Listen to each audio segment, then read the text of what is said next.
So in this week's Torah portion, Behukotai, we're learning about again what happens if we're good boys and girls. There'll be rain and it'll be wonderful, sort of be the happily ever after. Whereas if we're bad boys and girls, it's going to get really, really ugly, really, really fast. No, actually it's going to be gradual. God will kick us out, things get really bad. Of course, then God will remember and bring us back. Okay. And then at the end of the Torah portion, we have the seemingly unconnected part about what happens when we vow, certain vows to God and, say we're going to sanctify certain things and give them to God.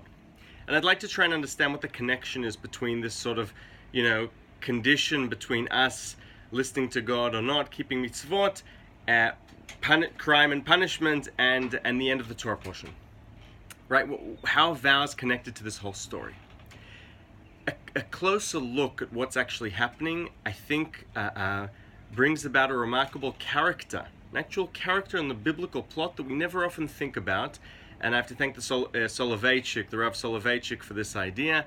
In this week's Torah portion, right, we are told that God is going to kick us out of the land if we don't listen we don't keep the mitzvot. He'll kick us out, things will get bad. But there's a turning point in the story, and we're told that once we are kicked out, the land of Israel suddenly comes alive, perhaps for the first time ever, and suddenly we are told, and then the land of Israel will be appeased, and it will get the Shmitot, it'll be holy like it always wanted to be.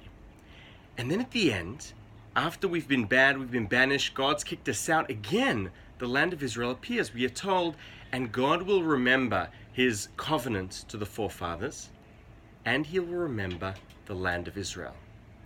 In this week's Torah portion, the land of Israel comes to life. It's almost as if there is a secret covenant between the land of Israel and God that we don't know about. And this perhaps is how we connect it to the vows at the end. Perhaps at the end there is a hint, talking about the power of words that cannot be broken. Perhaps there was a covenant between God and the land of Israel prior to the famous Lech Lecha. Why does God say to Abraham, go to the land of Israel? There's a huge debate amongst commentators why the land of Israel, why is it better than other lands? So Rashi says it's better physically. Nachmanides, the Ramban, will say no. It's because this is the only place where God truly is watching over. There is divine providence. Sure, God watches over the rest of the world, but it's not like the relationship with the land of Israel. And perhaps in Behukotai, much like last week in Behar, but in Behukotai, the land of Israel comes alive. She is a character no less important than the forefathers, than the Israelites, than God. And perhaps this is hinting to, or perhaps there is a covenant between God and the land of Israel, pre-Bereshit, that we don't know about. I'll end with one trivia question.